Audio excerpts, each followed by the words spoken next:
Eric Merci Ferrero beaucoup. va nous rejoindre à présent. Il est directeur associé de Geostat. Alors pour vous situer, Geostat, c'est un leader de la modélisation 3D et 4D en Europe. Une technologie qui est mise à profit de nombreux domaines. Installez-vous, installez-vous. Bonjour et merci d'être là. J'expliquais que Geostat, c'était le leader de la modélisation 3D, 4D, c'est ça ? Oui, c'est ça. Alors vous avez créé des doubles numériques en 3D et en 4D de bâtiments, c'est ça ? Bâtiments, de villes, de réseaux, infrastructures, pour de permettre villes, aux clients ouais. d'anticiper une modélisation de projet, parce que c'est les maquettes finalement, c'est ça ? C'est très important parce que c'est des sujets qui sont actuellement à l'œuvre et on voit s'ils se développent partout en Europe, mais aussi sur d'autres continents. C'est tout ce qui est la connaissance, le jumeau numérique en fait de la ville pour commencer à avoir des gestions d'infrastructures. Comment on la modélise la ville ? Comment on la modélise ? On la mesure d'abord. Donc on la mesure par l'espace, on la mesure par le vol aérien, on la mesure aussi par le sol, et on la mesure aussi par le sous-sol. En fait, c'est tout ce qui existe et qui est important pour nous. Quand on veut que les réseaux d'énergie fonctionnent, on a besoin de savoir où est-ce qu'ils sont exactement enfoncés dans le sous-sol.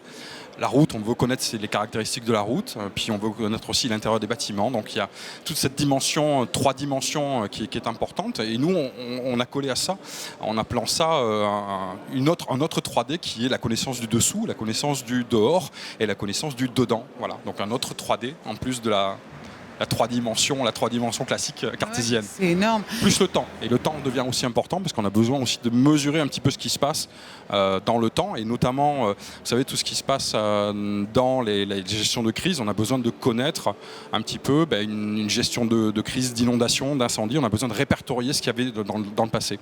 Et tout ça, la cartographie, justement, les outils numériques permettent de le faire maintenant. Ouais. Oui, j'imagine. Alors justement, vous avez démarré dans le sud-ouest. Et puis après, par différentes acquisitions. Je suis natif du sud-ouest. Donc aucun démarré par ses racines. Enfin, je vous dis ça. Oui, il y a 6 mois, j'ai déménagé à Paris, mais bon.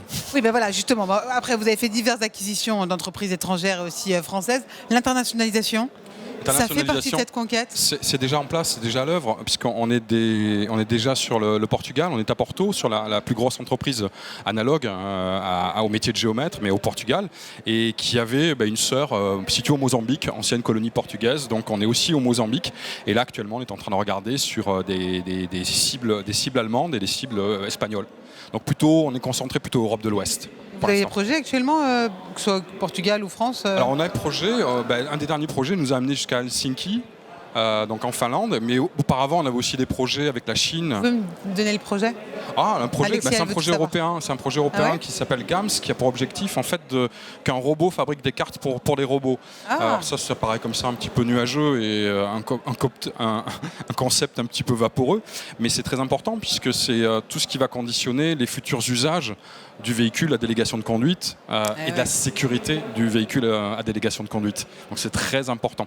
Donc on réfléchit avec plusieurs partenaires européens à savoir comment est-ce qu'on peut construire une carte à partir d'un véhicule qui est dit robotisé pour pouvoir être sûr qu'on a toujours une donnée à jour, parce que c'est très très important d'avoir cette caractéristique-là si on veut avoir une gestion le plus pointue, et si aussi on veut participer à la sûreté de fonctionnement d'un véhicule à délégation de conduite. C'est crucial. Oui. On ne cherche pas de 75% de fonctionnement, on cherche du 99,999999. Enfin, il y en a 9 comme ça, il y en a même voire 11 dans le ferroviaire, des 9 après la virgule de sûreté de fonctionnement pour être sûr que ça ne tombe pas en panne. Alors, vous parliez des villes et des véhicules, mais justement, vous avez récemment mis votre savoir-faire pour la surveillance du littoral, le projet ICOS, c'est ça ? C'est un projet, oui. Comment est-ce que ça n'avait pas été concrétisé ? C'est un projet qui est fini, oui, c'est un projet qui est fini, oui, tout à fait. Mais comment est-ce que la technologie peut se mettre au service de l'environnement ? C'est possible aujourd'hui ? Oui, c'est possible, bien sûr. C'est qu'on a tous les outils pour le permettre de le faire. Donc ICOS, pour en parler, qu'on a eu la chance d'ailleurs de le présenter au G7. Oui.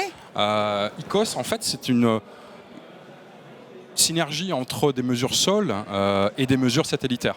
Alors, satellite ne permet pas complètement d'avoir une résolution, et on a complété ça par une mesure sol pour avoir une connaissance fine des mouvements de ça. Alors, c'était sur un secteur critique, la pointe du Cap Ferré, qui est un secteur sensible où les choses bougent très très vite et de manière violente. C'était comment est-ce qu'on peut mesurer les mouvements de sable entre deux époques différentes, donc mois de mars, mois de septembre, donc aux équinoxes, là où c'est le plus violent au niveau des marées. Et on a regardé, on a mesurer les mouvements de sable pour savoir un petit peu ce qui se passait, pour essayer de faire une modélisation, parce que c'est très, très complexe. La zone est extrêmement complexe en termes de flux dynamiques et de flux physiques sur ce qui se passe dans l'eau. et l'érosion associée à ça. Et donc on peut effectivement après s'adresser à l'environnement quand on est... Alors il y a deux solutions.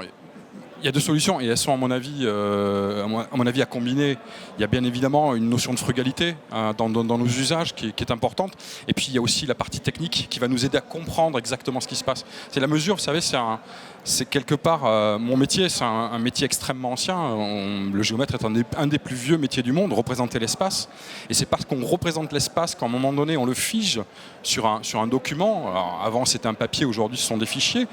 Que l'on a la capacité après à pouvoir y rajouter des informations et à comprendre exactement ce qui se passe.